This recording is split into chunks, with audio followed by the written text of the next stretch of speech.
Action. नमस्कार, मेरा नाम आलोक शर्मा है और मैं थिएटर करता हूँ जयपुर से। इसके अलावा कुछ मैंने टीवी, क्राइम पेट्रोल और कुछ और छोटे मोटे टीवी के उसमें एपिसोड्स में काम किया है। इसके अलावा मैं थिएटर से जुड़ा हुआ हूँ, कई सारे नाटक हम लोगों ने किए हैं और मैं अभी यहाँ नवग्रह आश्रम शायद जनवरी में हम लोग आए थे, 15 जनवरी के आसपास। मेरी मदर इन लॉ को इंटेस्टाइन का मतलब उनको कैंसर है, कोलोन कैंसर जिसको बोलते हैं हम लोग, और उनका ऑपरेशन 2015 में डिटेक्ट हुआ था। जनवरी में उनका ऑपरेशन हुआ, उसके बाद उनको कीमोथेरेपी लगी, 2 कीमोथेरेपी लगी और उनकी तबीयत खराब हो गई। कीमोथेरेपी बंद करनी पड़ी। उसके बाद फिर उनको ओवरी में ट्यूमर निकला सितंबर में। फिर उसके बाद उनको 12 कीमोथेरेपी लगी। 12 कीमोथेरेपी लगने के बाद उनको 1.5 साल तक कोई ट्यूमर नहीं हुआ। उसके बाद 1.5 साल बाद उनको वापस से इंटेस्टाइन में एक और ट्यूमर रीअकर हुआ और फिर उनका ऑपरेशन हुआ। उसके बाद फिर उनको 12 कीमोथेरेपी लगी। इस तरह से उनको लगभग 26 कीमोथेरेपी लग चुकी है अभी तक। तो साथ में हम लोगों ने टारगेट थेरेपी भी दी थी, 12 टारगेट थेरेपी भी लगी उनको। और फिर उनको मई में कीमोथेरेपी, टारगेट थेरेपी खत्म हुई और उसके बाद उनको जनवरी में हम लोगों ने पेट स्कैन करवाया तो उनको वापस से रीअकर हो गया उस जगह पर। और जनवरी में रीअकर हुआ उनको उसी जगह पे, और उसके अलावा उनको लंग्स में भी 2 नोड्यूल्स निकले। फिर हम लोग यहाँ पे 15 तारीख को आए। 7 जनवरी को हमने पेट स्कैन करवाया था। 15 तारीख को हमें यहाँ का पता चला और हम लोगों ने कई लोगों से सुना था कि यहाँ के उपचार से 4th स्टेज के कैंसर वाले पेशेंट भी ठीक हुए हैं, जिनको 15 दिन के लिए बोल दिया गया था 15 दिन से ज़्यादा नहीं चल पाएंगे, वो लोग भी ठीक हुए हैं।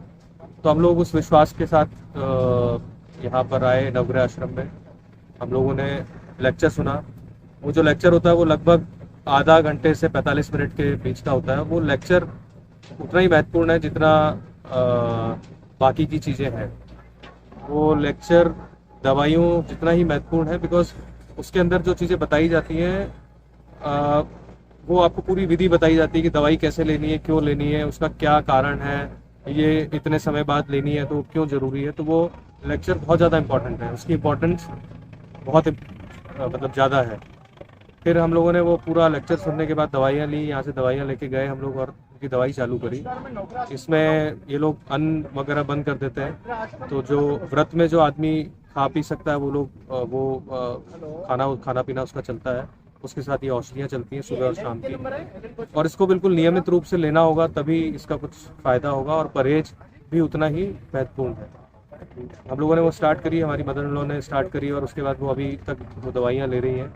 हम लोग आज मई के महीने में वापस आए हैं यहाँ पे। इससे पहले एक बार और आ चुका हूँ मैं।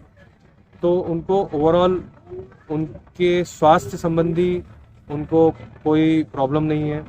उनको कॉन्स्टिपेशन और एसिडिटी की प्रॉब्लम भी रहती थी, जो ये दवाइयाँ लेने के बाद वो भी ठीक हो गई है। अभी वो बिल्कुल इन चीज़ों को लेके नॉर्मल है और आगे के लिए उनका जो उपचार चल रहा है।